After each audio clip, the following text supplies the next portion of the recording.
Hello and welcome to the Unusual Stories podcast. My name is Wojciech Salski and I will be your host for today. First of all, thank you for coming. It's a pleasure to be here. And quite frankly, I'll give you a little secret. Um, Today, I'm really excited for the episode. This is by far one of the freshest books that I will be reviewing literally as I finished it yesterday. And I'm really excited to be here, especially that I'm sort of in between the job and running for my training, so I'm in a bit of a hurry. But I've decided that I will do this for you, and even more so, I will probably do this for a bit longer than usual. So pardon if this format today will be too long for you. Maybe you'll have to listen to it in two pieces, maybe in three even. I don't know how far we're gonna go. I don't want to give you all the amazing information that I've learned from the book. Of course, I will leave much of it to your imagination and even more to your own exploration of the book. But I feel like it's my duty to talk about this book. So I even rewrote my plan for the season for it. So yeah, before we start, let me just remind you, if you would like to support the podcast, even either by providing me with some coffee money or by sharing, subscribing, giving a like, messaging me and just saying I'm doing a good job, feel free to do so. It's always greatly appreciated, and you would be surprised with how lonely a venture of podcasting can be. Even though I'm talking to hundreds of people, I do not feel like I'm talking to hundreds of people at times. So yeah, feel free to reach out. So today, without further ado, I'm gonna talk about the second book after Sapiens by Yuval Noah Harari, which is Homo Deus. Okay, so the Sapiens, if you remember, we've reviewed a while ago, was the brief history of humanity, and the Homo Deus one is a brief history, I believe, of tomorrow. So it's basically what happens next. Where are we right now? On the brink of what is going on. The past is behind us by now. Although throughout the book, of course, Mr. Harari does reflect on past experiences of humanity, culture, and so on. But also, where can we go from here? And where might we go from here? And something that he points out again and again throughout the book, and fair play to him, I believe that he's doing a great job. And as much as some of the things I do believe might be quite difficult to come to pass, I would not be surprised if they do. He just mentions that, take it with a pinch of salt. We just don't know what's going to happen. The future is a complete mystery. We can speculate, and this episode is just about that, about speculation and about a really, really powerful book. I don't know, maybe up there in top 5 of this year's reads, if I think about it right now. Definitely amazing book. So yeah, that's just that. So I've written down 6 points for you that I will sort of slightly touch on and go from one to another. There will be much less challenges this week for you to consider, and much more things to ponder, maybe. And I hope that after this episode, you will first and foremost get your book and start reading it or listening to it on Audible or somewhere else. And secondly, that you will get interested in what those topics that I will point out are about, and maybe talk about them with your family, friends, loved ones, whoever. So the first little piece that Mr. Harari points out in the book that stood out to me was the difference between spirituality and religion. And this is something for me really important, because first and foremost, as much as I do feel like I'm a spiritual person, I do not consider myself to be that religious. And I often struggled to explain when asked, why do I feel like that? What does that mean? You know, and maybe this is just because I've not known the definitions of it before, or I wasn't sure about how to voice them. By now, I can say, based on what Homo Deus book had to offer, that in general, spirituality is much more inward looking. It's in a way focusing its attention on our internal experience and on our spiritual experience, whereas religion is building up on that sometimes, but is much more formalized in a way of being set in the outside world. Okay, so it's established, which is an interesting concept, right? It's sort of a circle in a circle. That's how I would understand it. It's like this idea that any religion could be spiritual based, but not any but not every spirituality is connected to religion. So yeah, just something to ponder and something to consider for yourself. An interesting thing that Mr. Harari points out that sort of jumps into that straight away is that ideology and religion have not much difference between them. And this is something that struck me as something unusual. I did not know what to think about it at first, although it did feel right for me. And if you think about it, which, I guess maybe you just didn't before, what religion is, any religion that you might refer to right now, it consists of certain pieces, right? There is a concept behind it, some sort of calling to action and a reason for it. And there is a set of rules or kind of directives that are supposedly helping you attain that calling that you're referring to. And then there is a structure to it, a hierarchy of a sort, whether it's one master and a lot of apprentices, or there is a whole hierarchy of power within the church structure. For example, when we consider the Christian church, and so religious idea is very much so this concept set in a blueprint for achieving eternal whatever the religion that you're following is supposed to bring to you. Most often than not, it's based on the idea of just bringing you peace where you are right now by offering you this idea. If you're good as a person, then you'll do good later on, and so on and so forth. And in a way, always it's a bit calming, which I guess is why religion was so successful in spreading and enriching people's lives for millennia, right? So if you think about ideology, my first thought was like, oh, but ideology is wrong and religion is good, like, oh, ideology is something bad. Don't believe in ideology, but religion is okay. Well, I guess both of them are okay if you think about it. It depends on, of course, what are the postulates of either. But what Mr. Harari points out is that in general, ideology does not really differ much from that religious structure, right? There is some ideal and something that we're striving to attain and some reason for it. There is a set of regulations, rules, directives, ideas that are supposedly bringing you closer to that goal or away from what is considered negative.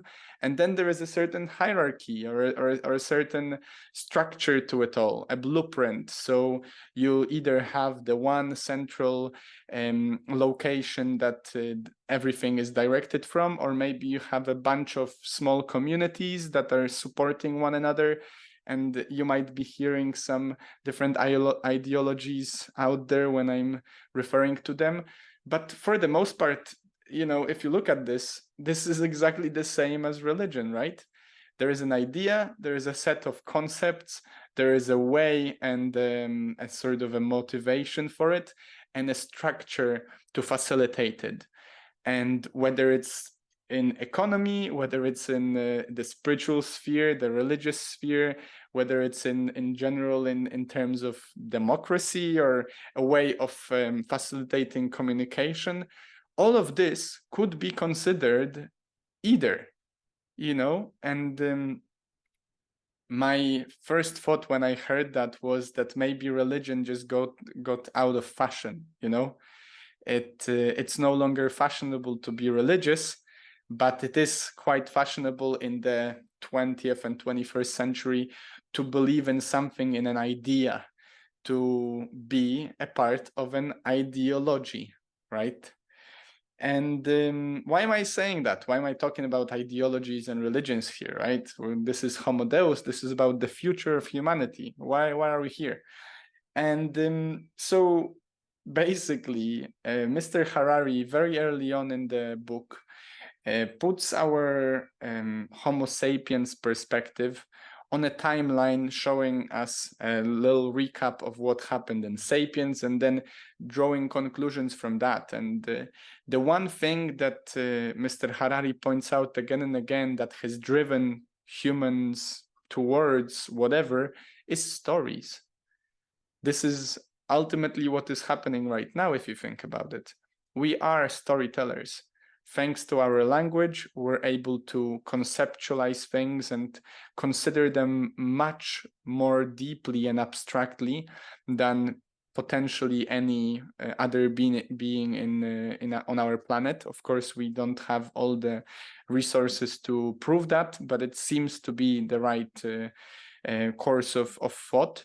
And because we have this narrative, we can create those stories that take people forward, you know, whether it's a young soldier going into the battle believing that he's gonna die and achieve eternal peace and glory, because that's a story that the church told him on the crusade that he left for.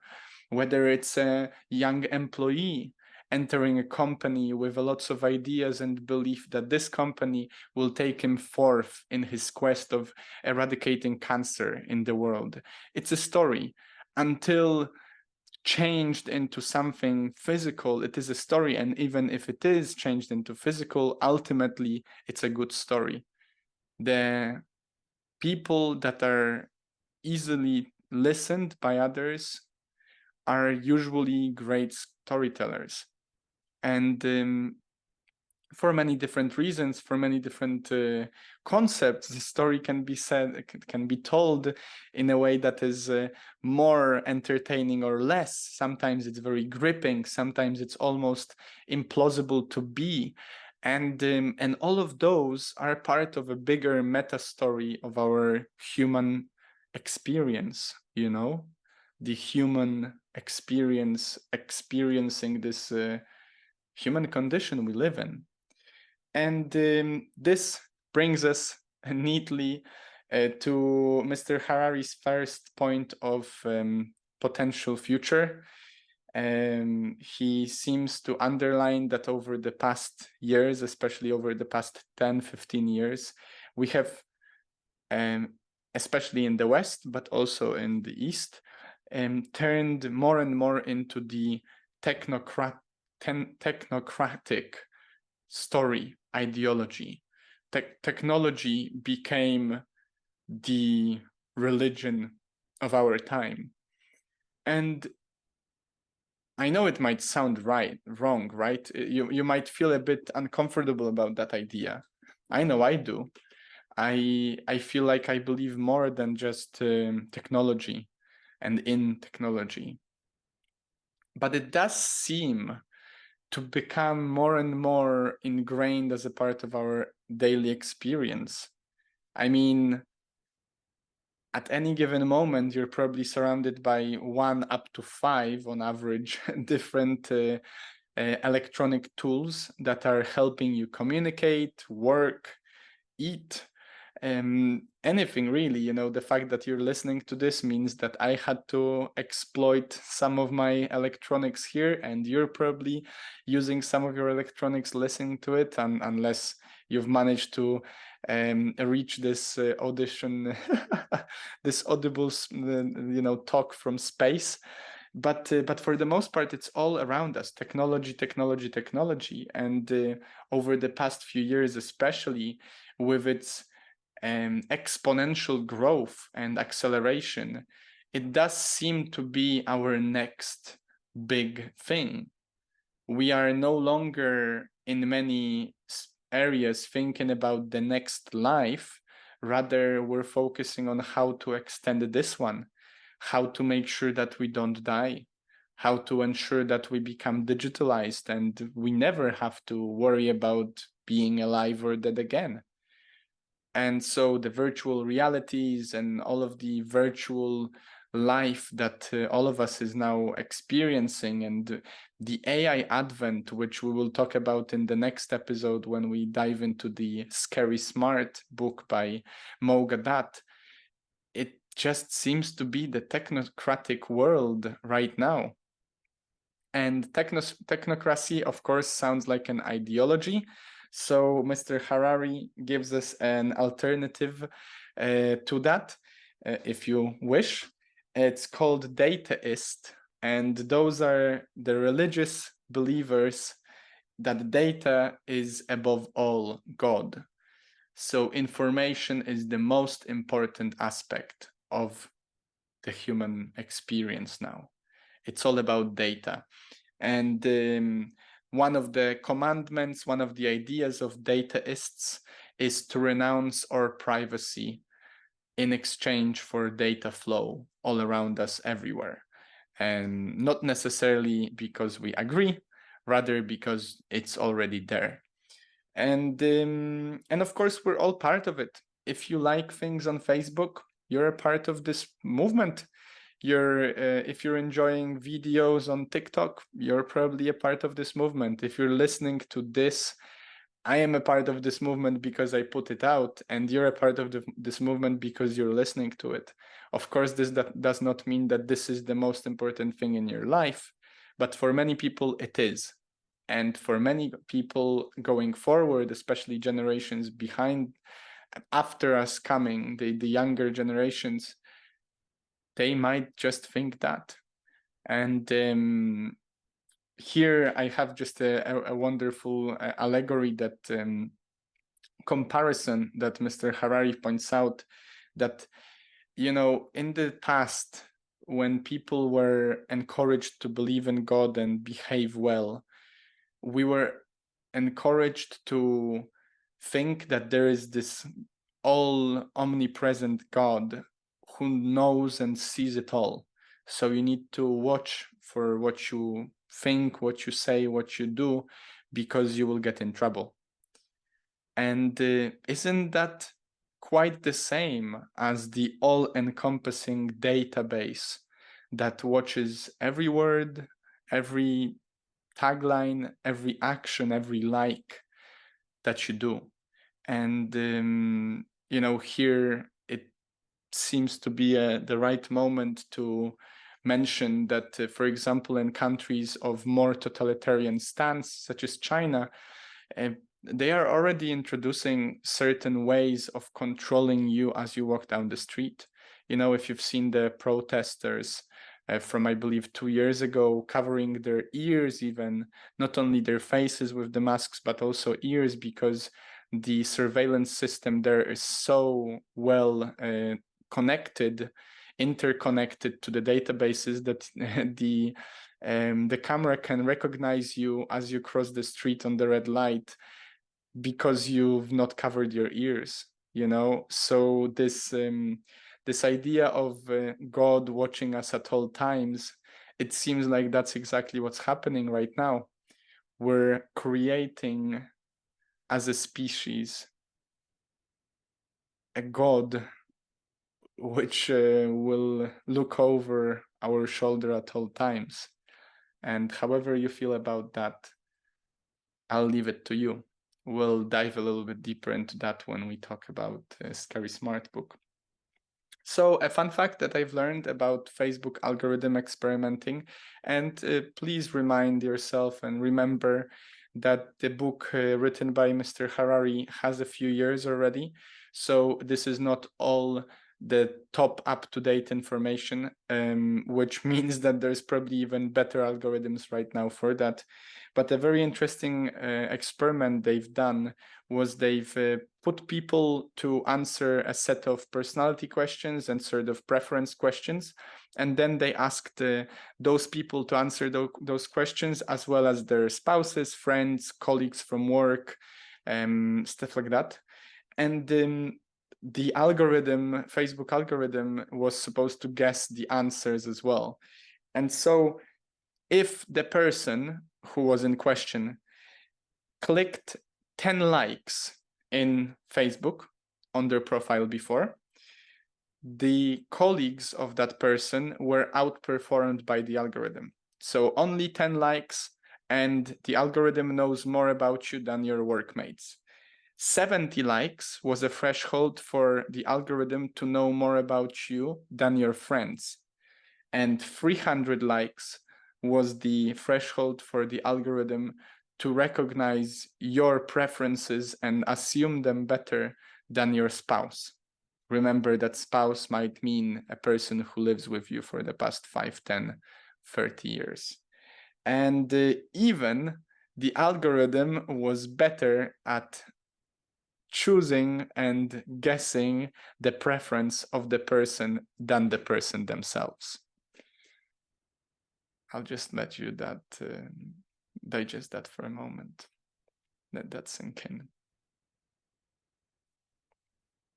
So yeah, the algorithm on Facebook a few years ago was able to guess better than the person themselves what they would choose based on a couple of hundred or tens likes.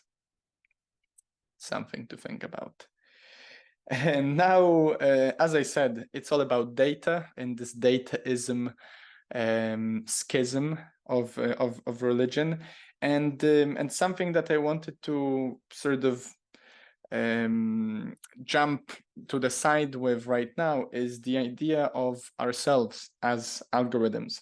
So an interesting concept that the book introduces is the idea that organisms are nothing else than algorithms. And it's a question posed based on some scientific research and some believers in dataism. And of course, this might be right, this might be wrong. It's up to you to decide. Whether there is soul, we cannot prove, but you can believe it to be true. Whether there is free will, we cannot prove it, but maybe you do believe that you have free will. Anyway, the scientific part of the dataism movement proclaims, for example, that there is no soul, no free will, just algorithms. And those algorithms have been developed over millennia, and you're just a part that works within this algorithm of yours and your family, friends, your society at large. So if you do believe that to be true, one could imagine that fate actually does exist, because if we are nothing else than algorithms, then all we do is already pre-programmed in a way. You know, there is a code and the code might be writing itself, but the writing of the code itself by the code is already pre-programmed by a code. So it's a bit of a mouthful, isn't it? It's a bit of a weird concept to ponder. Personally, I kind of feel that soul does exist. So don't tell Mr. Harari about that. But at the end of the book, he does put a few questions in front of all those ideas and reminds us that this is just his take on what the world has been presenting recently. So I'm pretty sure he might be also on the soulful side as well, but I can't tell. So an interesting thing that did pop up is this theory that actually we are not one I am, rather we are because there are two selves. And this is something that Daniel Kahneman, if you remember the book Thinking Fast and Slow, a Nobel Prize winner actually, Daniel Kahneman did experiment with that idea for a while with people. So there is the idea that you have an experiencing self and a narrative self. And the narrative self is the self that recognizes everything all together. It's the narrative part. It's the narrator inside of you. So that side of you takes care of all of your story, your meta story, your life story. And that's the part that remembers things. And an interesting thing that popped up in an experiment with putting people had to put their hands into a cold water, and then some had to stay, keep their hands in the water for longer, and then keep the hands for longer in less cold water, or keep shorter in very cold. And the experiencing self would probably choose to not have the very cold water experience, which was really sharp and short. So the experiencing self would be the one to okay, let me think about it so I don't burn it for you. I don't want to mix it up. Okay, yeah, so the narrative self does not consider time. So, for example, if you go to the doctor and at the end of the visit, if you're a child, you probably receive a sweet, like a lollipop or something. What that does, that creates a very high positive peak at the very end of a very potentially negative experience. And actually, the narrative self will remember that experience much less negatively than it actually was because of that lollipop. So the narrative self does not consider time. And when asked which experiment to choose to do again, whether it is the very cold water for a short period of time or slightly less cold water for a long period of time, people were likely to choose the longer period of time of slightly less pain, because the narrative remembered that overall much less painful than the very short but intense. And this is something to do with the amplitude between the lowest and the highest point of your experience. So I understand, and I'm sorry that I might not be able to explain it fully to you.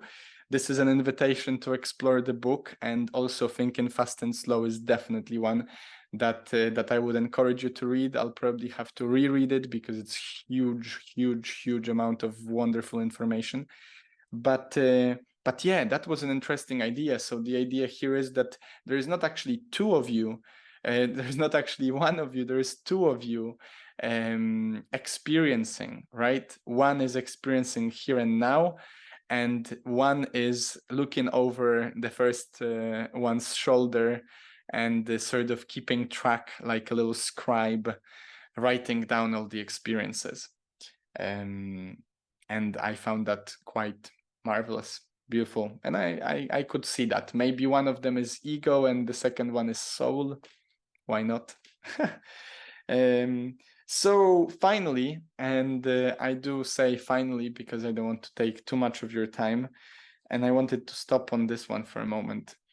And a very interesting thing that Mr. Harari gets out of talking about the dataism and data being widely available nowadays, and privacy becoming less and less of a normal state, really, is the idea of censorship. So Mr. Harari juxtaposes the ancient times, the medieval times, and our times in terms of, or even not medieval, I'm pretty sure he mentions the Soviet Union of the 70s and 60s as well, in terms of censorship. So if you think about it, if you've ever heard or learned about censorship in the past, basically how it used to work is that you censor things out. You restrict or stop the information from getting out there. But an interesting thing here is, because of that, the power of a person was based on the amount of knowledge and information they could gather. So the most powerful were the ones that knew the most, and the ones in power were the ones who could stop that information from getting out. Now, with the advent of technology and an overwhelming amount of information going out there at all time, everywhere, it is no longer viable to censor things out. So what the leaders that, for example, want to hide some secrets, sort of hide them under the rug, so to speak, need to do is not to censor things out, but to censor things out by giving more and more information out there on top of them. And this is the disinformation, the misinformation that I think all of us are struggling with on a daily basis.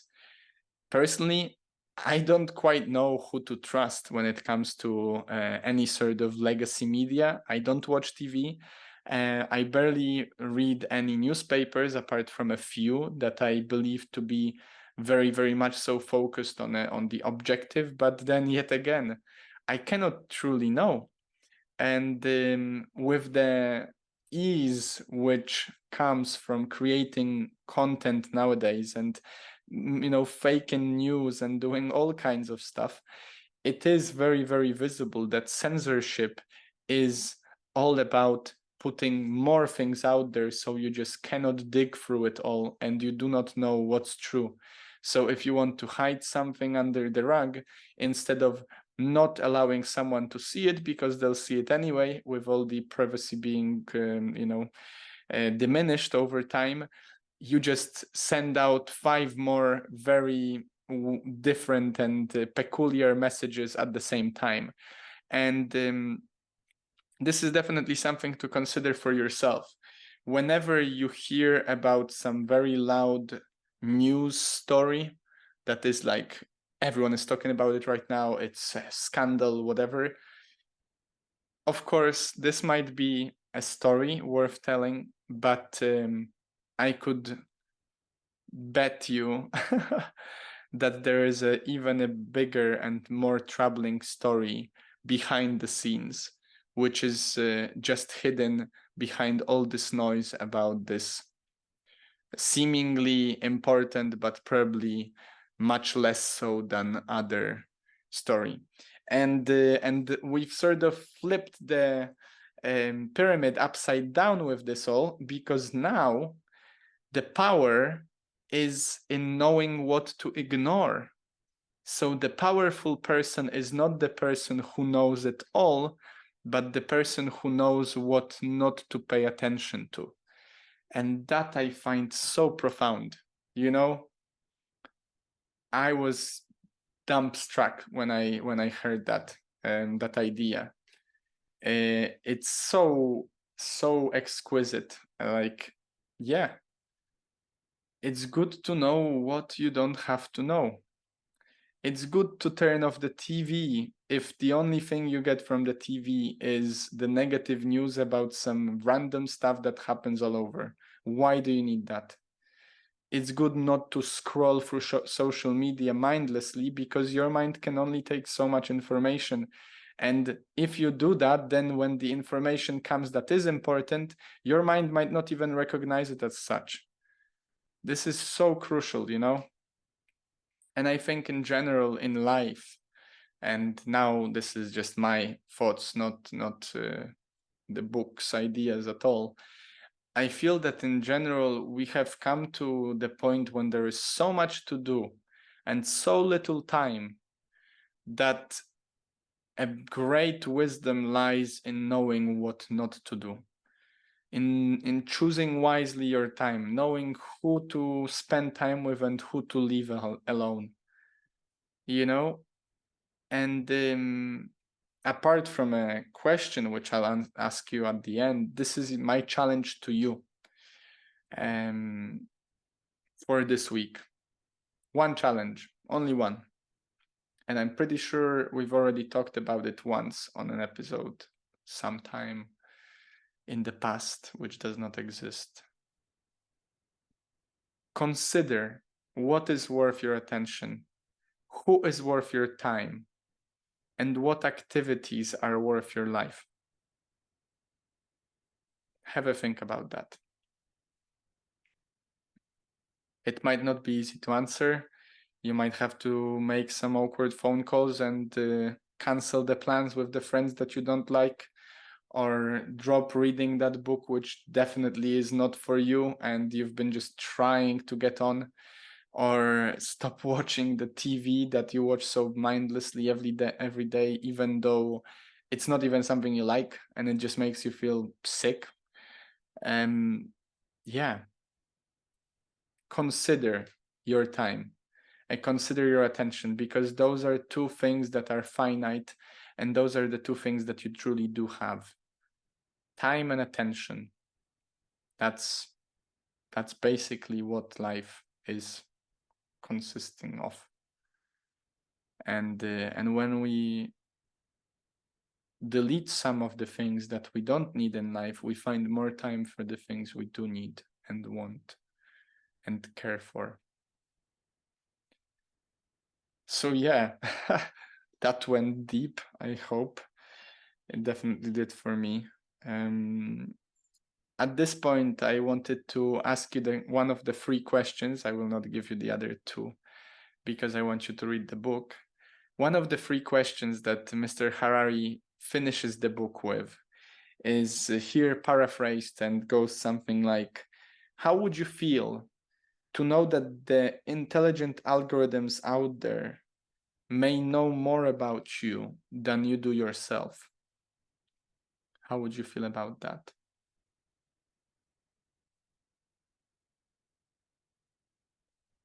So yeah, these are the ideas and wisdom and amazing thoughts from the book Homo Deus by Yuval Noah Harari. I mean, 10 out of 10, guys. Maybe I should start doing ratings. That's a spontaneous little decision. But yeah, 10 out of 10, definitely a book to read.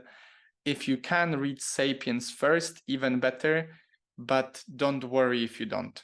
This is definitely something that you can explore anyhow without Sapiens.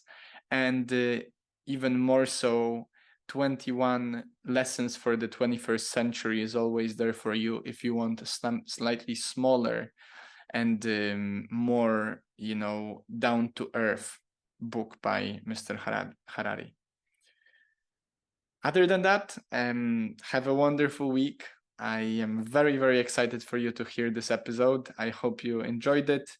Please do not forget to like, comment, share it with your friends, and maybe send it to someone who needs to listen to it, and someone who could read the book.